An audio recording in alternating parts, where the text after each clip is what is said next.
Welcome to Guide Guru. We hope this video helps. You start by signing in with the account you intend to make primary. This is essential because only an active, validated profile can be assigned.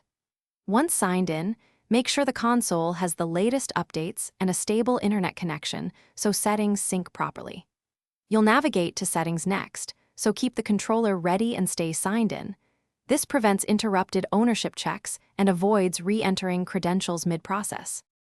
Now you go to Settings, then Personalization, and open My Home Xbox to assign the account. You do this because the Home Xbox setting shares games and subscriptions with other users on that console. Select Make this My Home Xbox while signed in to the account you want to grant primary status. Once you confirm, the system needs a short time to update licensing on servers and your console. Make sure you wait a few minutes and avoid Finish by verifying access. Sign into a different local profile and launch a game that should be shared to confirm permissions.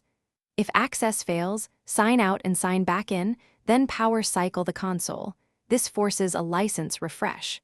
If problems persist, visit your Microsoft account online to manage home Xbox assignments and revoke old consoles because you can only set one home at a time.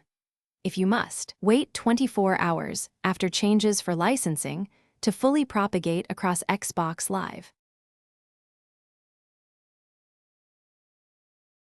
Thanks for watching. Consider subscribing if we helped you today.